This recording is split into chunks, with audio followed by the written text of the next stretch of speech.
welcome to Queers and Quills, the official podcast. I'm audiobook narrator Kirt Graves. Every episode, I invite an attending author or narrator to join me for a one-on-one conversation about their lives and their art, so attendees and readers from across the world can get to know them not only as professionals, but as people. Joining me today is author Hailey Turner. Hailey Turner is a big city girl who likes to spoil her cats rotten. She writes science fiction and fantasy with lots of action, epic plots, and romantic relationships that satisfy the heart. Hailey lives in sunny California when she isn't traveling. Do you do a lot of traveling? I do. I love traveling. I love that. I didn't get to travel as a kid, so when I was an adult, I was like, promise myself I'm going to travel, so I do as much domestic and international travel as I can. That is very smart. So, well, welcome to the podcast officially. Thank you. Thank you for having me. And who else do we have joining us at the podcast today? You have Toothless, who is very mad that I'm on the podcast because he doesn't like my attention to be anywhere except on him. Oh, well, thank you for sharing at least a little bit of her attention with us today. So I am familiar with some of your work already, but for those who are new to Hailey Turner, what is your author origin story? Like, how did you become a writer, and like, what were those first books? So funnily enough, I was trad published years ago, under a different name, and it was a hard sci-fi duology. It didn't do great. Because it was during the time of the whole YA dystopian and Twilight era. Right. And then I stepped away from it for a bit. And then when I got back to it, I found the indie community. And that was like so fun and just, immediate open arms. So I kind of have stayed with that since I think 2017 is when I first published. But I started writing the book that would become the first indie book in 2016. So been almost 10 years of writing for indie. Wow. Were you like big reader as a kid, or? Oh yeah. Did you go to like school for writing? When I was a kid, all my family would be wanting to watch television, and I would be the one in the room with the book. So yes, I'm a huge reader. I did actually get my college degree in creative writing, with a minor in American Indian Studies. So writing has definitely been just a huge part of my life, and reading as well. And my day job is in the legal field. So again, more writing, more reading. It's remarkable to me how many of you guys maintain a day job and do the output of indie authors. It's incredible. Sometimes we don't sleep. That's what it comes down to. That's not great. That's not good. Not healthy. We don't advocate for that, but it's truly awe-inspiring what you guys do. Oh, thank you. Yeah. We try. I think like I've found a better balance in the last couple of years than when I first started, because I was establishing my indie brand, and that was that. I think I put out 4 novels with a day job, which was a lot for me. And looking back, I don't know how I did it, because now I'm like, okay, 2 books is more than enough a year. Yeah. It's 2 more books a year than I put out as a writer. It's awesome. Well, and to knowing what I do too of indie authorship and how much you have to invest and the time it takes to do that. I mean, you have to really love it if you're going to stick with it and have a day job. Yes. It's my nice, happy place. I come back from long hours sometimes, from the day job, and it's like, okay, well, I feel like blowing something up today. So, get a scene, and then you feel better because, the violence happens on page. So a little bit of writer therapy. Yeah. Yeah. So for anybody out there who thinks writers are just like independently wealthy folks sitting in their, little libraries at home writing, no. They're all working very hard. Yes. And even if they are writing full time, they're still working very hard. Very true. Yes. So I know you because we have both existed in the romance space for many years. How did you find your way into that space, and what was it about writing those stories that appealed to you? It harkens a little bit back to when I was in trad. Soulbound was a series that I wanted to try and get accepted by trad, but back then having a queer main character was still not something that happened very often. So when I decided to get back into writing, and I wanted to really just have queer romance and queer characters and diverse casts. And the indie sphere is very much, where that happens. Trad publishing is a pretty, like, it's better. It's better now than it was, but it takes some time to catch up, and indie was already there. So when I got introduced to the romance community, it was like, I found home. Yeah. So I've met some really amazing authors who've become my friends, and, just amazing readers as well. And the community is just very welcoming. And I think that's important, especially, just because of the queer community. That's our safe space. And the romance has definitely been a really good safe space for, exploring writing and things like that. I love to hear that. That's good. What were the stories that influenced you when you were that little girl reading a book while everybody else was watching TV? What was influencing you? So I've always been a huge fantasy and sci-fi reader and a comic book reader. So when I was a kid, I really loved, Tamara Pierce's, Tortall series of books. She's like a young adult writer. And it's very, young adult fantasy, but not the fantasy that you would, see today so much. It was very 90s, tropey type of style of writing, but like that's just stuck with me. I loved it so much. As I got a little bit older, I loved Anne McCaffrey, her Pern series and her Talent series, and her Sassenach series. Those are more sci-fi. So that kind of just like fed my sci-fi or, sci-fi fantasy, need for, books. On the super like epic fantasy side, Exiles by Melanie Ron has always stuck with me. That's like the book that I will comfort read when I'm wanting to just not start a new series yet. Like I'm mentally tired and I just want to have a comfort read, and that's the one that I'll go to if I just want to sit down and veg out for a couple hours. So if somebody were coming to your work for the first time, where would you point them to start? I would point them to Soulbound. That's the book of my heart in the series that has lived with me since I was in college, like 1999. I'm dating myself here. Yeah. That series is the book of my heart series because I love mythology. Like mythology is one of, just the creation myths and the whole pantheons that you can find, in pretty much every culture on the globe. I think folklore and mythology is just super fascinating. And, I wanted to bring some of the mythology that you don't necessarily see. Like everybody knows Greek, everybody knows Norse, but there's a whole bunch of other mythologies and folklore that are out there from various different cultures. And I wanted to bring some of that, into the series.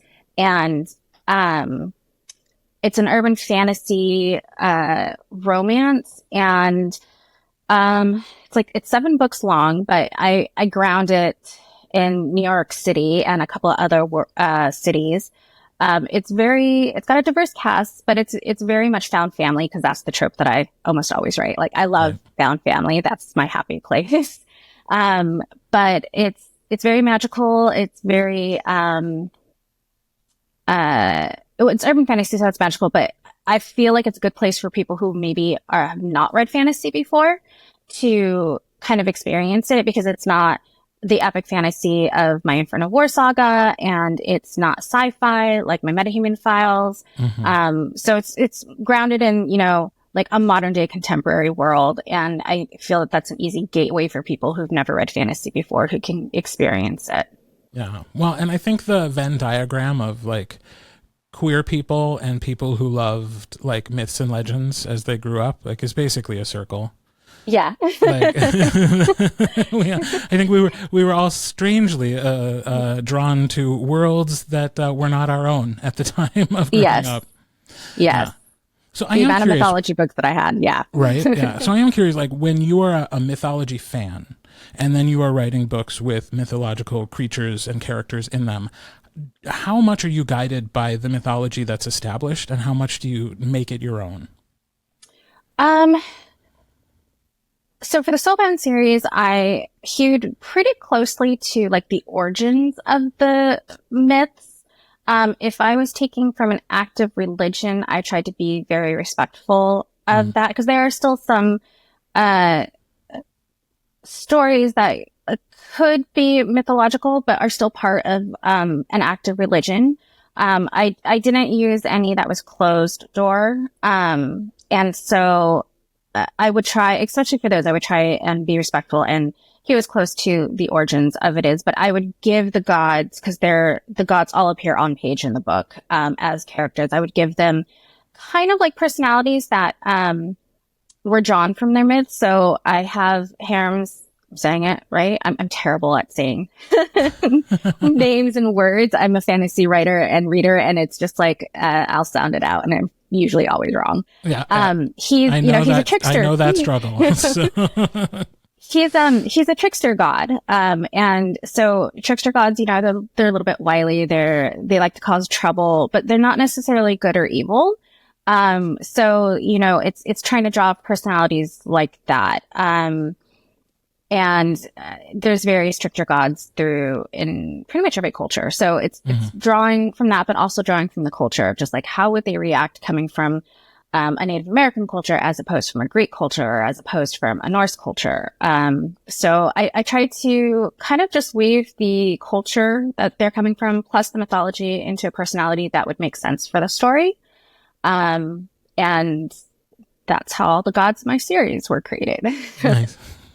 And is it an anthology series? Is it a different couple every book, or does it follow? No, it's a continuous. I pretty much just write continuous couples and continuous series. So the books all build off of each other, and they lead up to an ending book.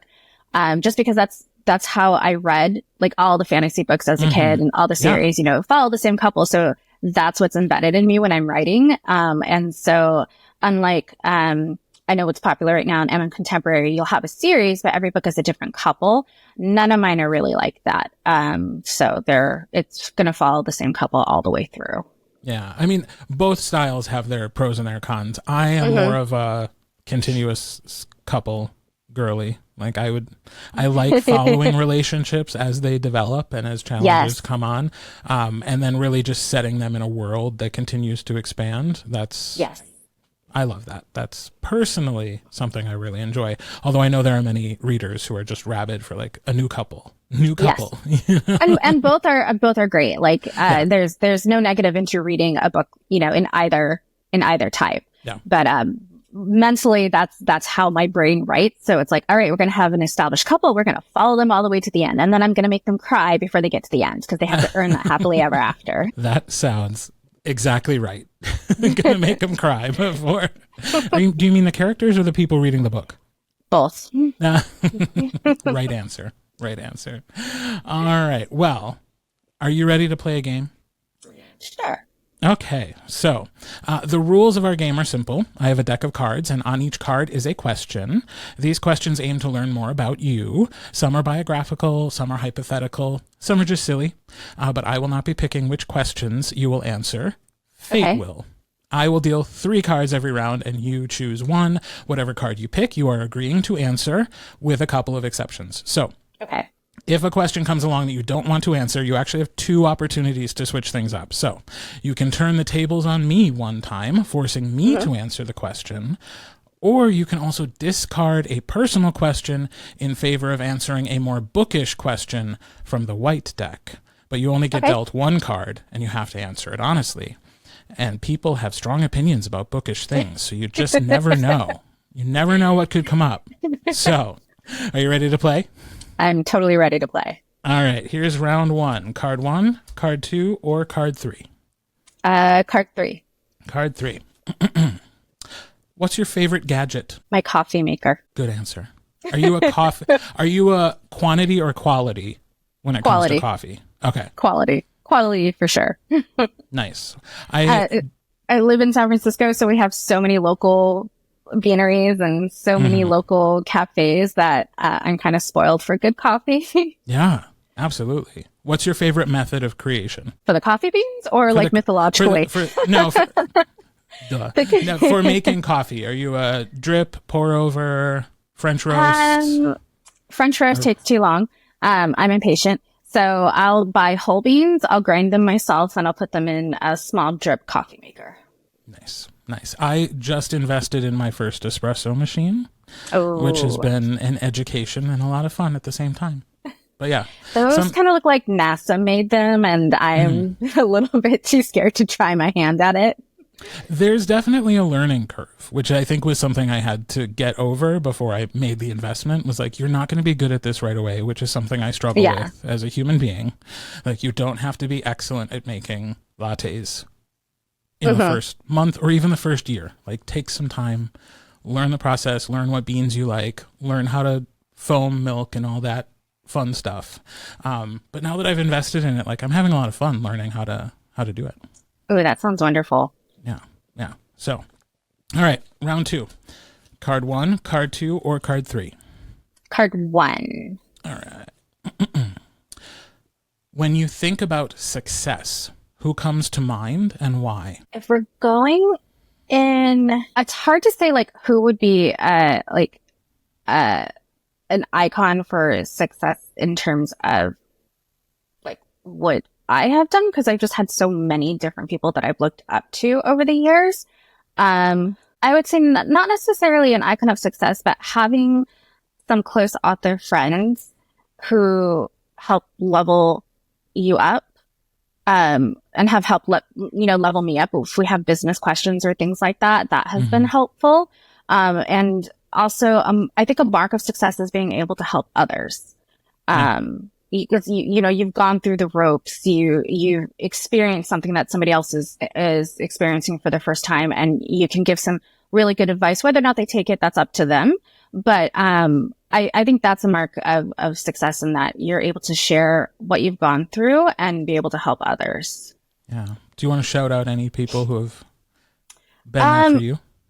Probably like Lucy Lennox has been, and she's like a big one in the romance world, but she's also a close friend, and she's just very business minded, but also very creative. And I love what she has contributed to the romance community. I think that's important to help others in return in the creative sphere, because being a creative person can be very isolating and very lonely.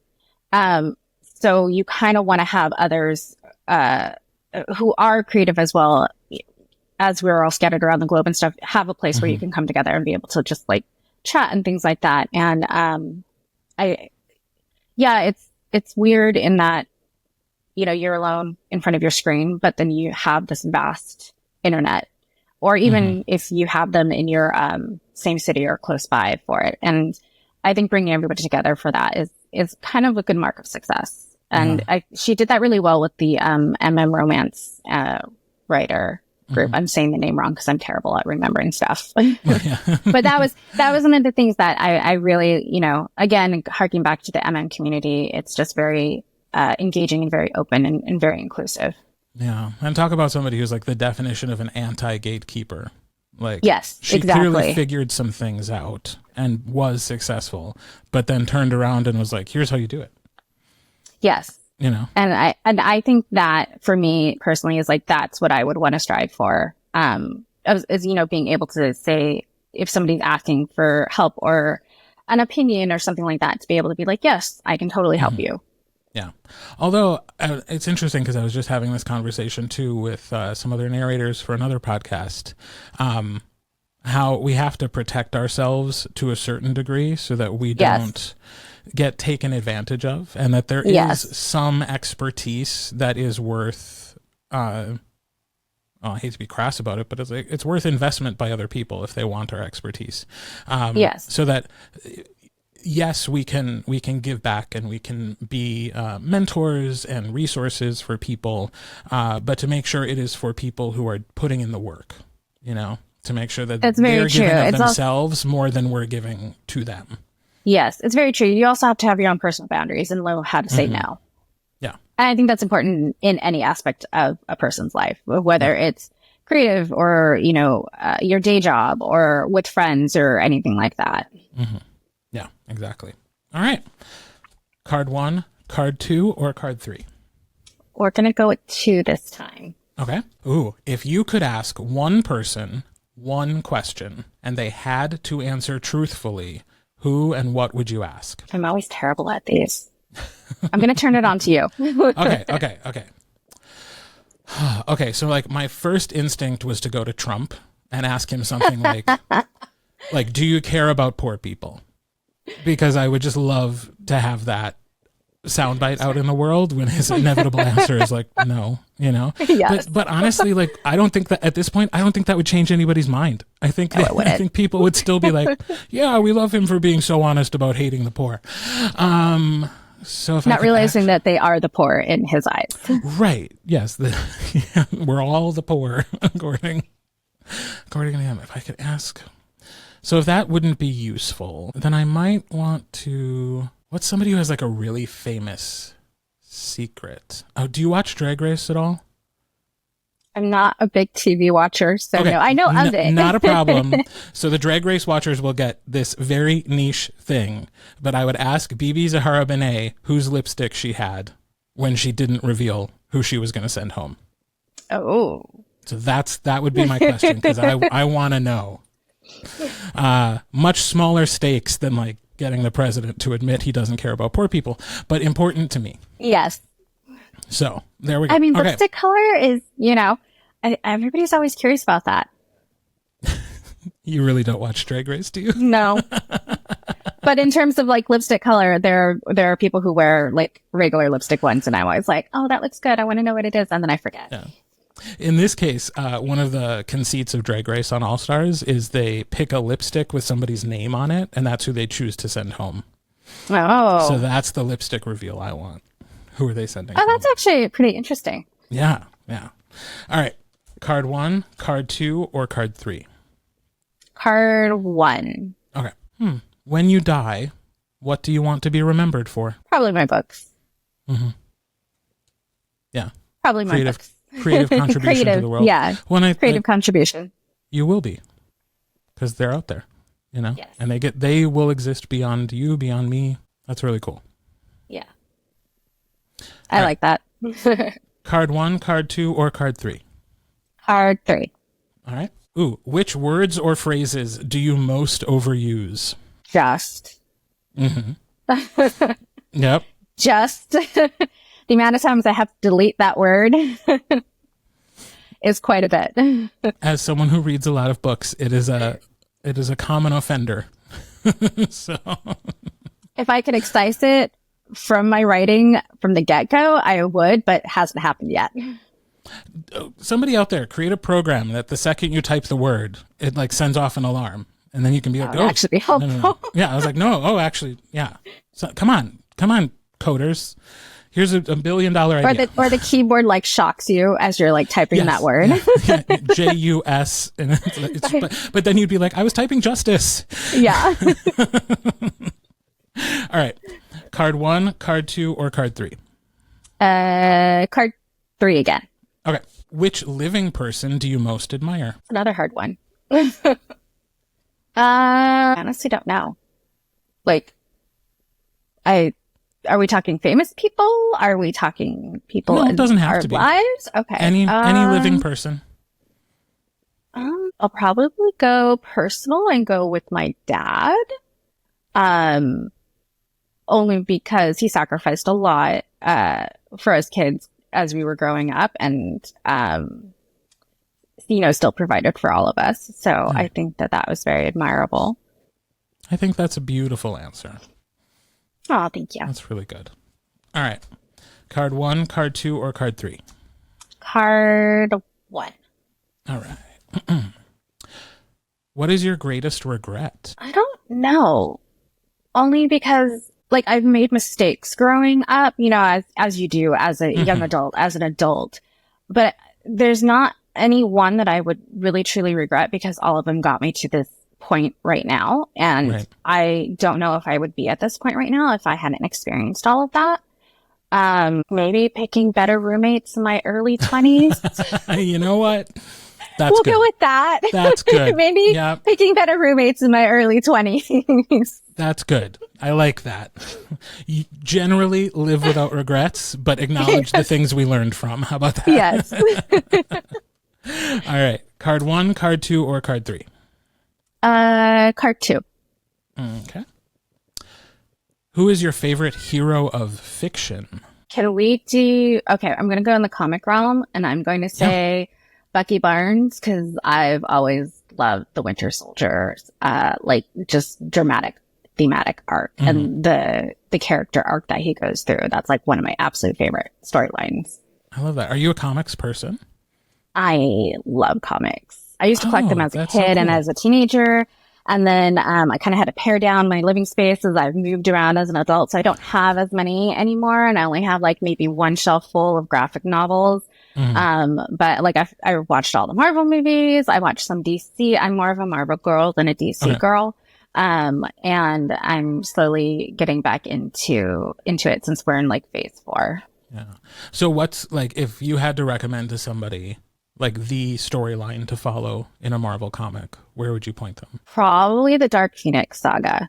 I think that's a pretty epic one. Like that's the one that I think everybody needs to watch and read. Yeah. Love that. Although they haven't gotten the movies right yet. I know. How is it this hard? Well, they keep doing like 5 million Spider-Man movies and I know 5 million Batman movies. I don't know. The X-Men ones, they haven't been able to create it like for the Avengers ones. Although I did hear that Sadie Sink from Stranger Things was signed on for Spider-Man 4. And so like the rumors running about is that she might be playing Jean Grey. So we shall see. Interesting. Yeah. I'm excited for them to join the MCU because I really like that would be great. I entered through the cartoon mostly, but then the 90s one. Yes. Did you watch the new one, X-Men 97? I did, and I was like, oh my gosh, my childhood on screen. Yes. The second that music started, I was transported. Yes. Yeah. I had to do the happy hands where you like just clinch. Yeah. I love that. All right. I think we have time for 2 more. So card 1, card 2, or card 3? Card 1. If you had someone following you around all the time, what would you have them do? Well, I have my cats following me around every single time. So, but they don't do anything that I tell them to do because they're cats. Right. I would probably have them fairly neat. So maybe just like refill my drink from coffee or wine or whiskey, whatever I'm drinking at the time. Just keep my drink full. That's what they could do. Yeah. And have the good sense to know which thing they should be giving you when. Yes, exactly. All right. Final round. Card 1, card 2, or card 3? Card 1. If you could change one thing about yourself, what would it be? My height. I'm short. All right. And we don't love a short queen? But then if I have to get high, I have to wear heels. And that's like, you don't want to do that on San Francisco hills. No. God, no. I've only had to wear heels the one time, but it was on a cruise ship. So I would prefer not to do that again. Yeah. I was like, almost. But yeah, if it's rocking, no. Surprisingly, it wasn't even that it was rocking. It's just that there's like on a cruise ship, there is no such thing as a level floor. Like they're constantly kind of just like dipping a little bit and going up the ramp and then around. It's like, I did not realize until I was walking down to the theater in heels, like, why are none of these floors flat? Everything. You're like, I'm not drunk yet, but it feels like it. But I needed to be. I probably needed to be, really, to get through. You might have been able to walk a little bit better. Yeah. Well, Hailey, thank you so much for taking the time to chat with me and for doing the podcast. I know I got to know a lot more about you, and I hope that folks who are listening will have a little nugget to be able to approach you when we see each other all in May. I'm so excited to see everybody and I'm looking forward to it. Yes, it's going to be a blast. Thank you for having me. I appreciate it. Oh, it was my pleasure. And thank you, listeners, for joining us for Queers and Quills, the official podcast. If you're already signed up to attend Queers and Quills, make sure to say hello to me and Hailey at the Oregon Convention Center in May. And if you're not signed up, we'll go follow Queers and Quills on Instagram so you can see all the fun we're having this year and get updates about ticket availability in the future. Until next time, I'm Kirt Graves, and I hope you're having a very gay day.